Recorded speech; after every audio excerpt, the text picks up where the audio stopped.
आता या एनसीपीचा निकाल सुद्धा आहे, अध्यक्ष आज निकाल सुनावतील असं दिसत आहे. काय तुमची अपेक्षा आहे आजच्या निकालाकडनं? माझी काहीच अपेक्षा नाही आहे, कारण महाराष्ट्राचे मुख्यमंत्रीच म्हणतात की अदृश्य शक्ती सगळं ठरवते. त्याच्यामुळे काय अपेक्षा? कुठेतरी पवार गटाचे आमदार अपात्र ठरणार अशी चर्चा होते आता. अच्छा, कसं पाहता? जर झाले तर कोर्टात जाऊ. What is the problem? नहीं, पहला पूरा मराठी होने दीजिए.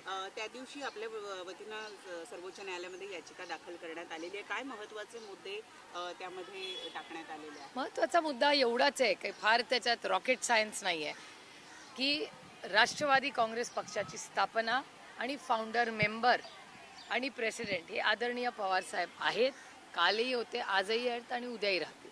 त्याच्यामुळे फाउंडर मेंबरला ज्यांनी पक्ष स्थापन केला त्याच्याकडून पक्ष हिसकावून घेण्याचं पाप हे अदृश्य शक्ती करते. आणि हा पक्षावरच फक्त नाही, पण महाराष्ट्राच्या अस्मितेवर आणि देशावर एक नवीन पायंडा पाडतायत. कारण का एखादा निर्णय हा फक्त राजकीय किंवा सामाजिक असेल तो काय त्या व्यक्तीबद्दल सीमित नसतो, ते पुढे इतिहासात त्याची नोंद होते.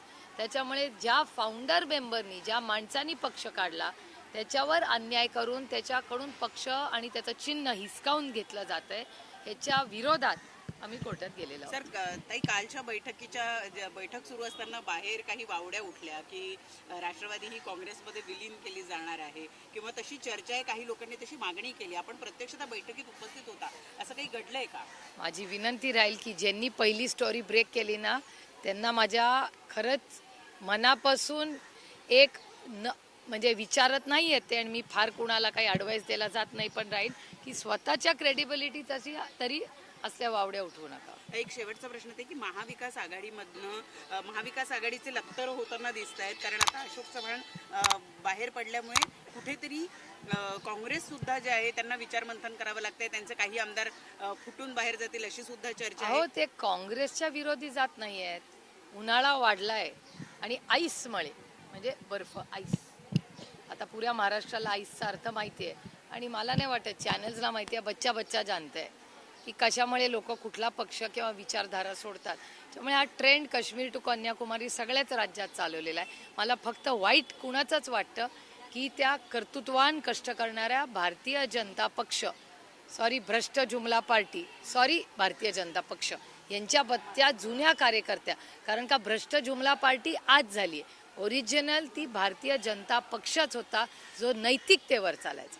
भारतीय जनता पक्ष ही नैतिकतेच्या चौकटीत राहणारा एक सुसंस्कृत पक्ष होता, ज्याला मी जवळून पाहिलेला आहे. त्याच्यात अटलजींपासून अडवाणीजींपासून अरुणजी, सुषमाजी असे खूप थोर आणि मोठे नेते होऊन गेले, ज्यांनी या देशाच्या उभारणीमध्ये गेल्या 20-30 वर्षामध्ये खूप मोठं योगदान केलं आहे. त्यामुळे अशा कष्ट करणाऱ्या कार्यकर्त्यांनी ज्यांनी लाठ्या खाल्ल्या, सतरंज्या उचलल्या, कष्ट केले. कालच माझ्याकडे एक व्हॉट्सॲपवर गोष्ट आली आहे, ती तुम्ही वाचली का? नाही, बालभारतीमधली एक कथा आहे, ती तुम्ही वाचली का? बालभारती पुस्तकातली ती आहे माझ्या फोनवर, तुम्हाला वाचून दाखवते नंतर. तर ती अगदीच म्हणजे लोकांना असं वाटतंय की ती भारतीय जनता पक्षासाठी आहे का बालभारतीची कविता आहे. राजकारणातील प्रत्येक अचूक बातमीचे सर्वात आधी अपडेट्स मिळवण्यासाठी सरकारनामाच्या सर्व सोशल मीडिया प्लॅटफॉर्मला लाईक, फॉलो आणि सबस्क्राईब करा. तसंच सर्व नोटिफिकेशनसाठी बेल आयकॉन प्रेस करायला विसरू नका.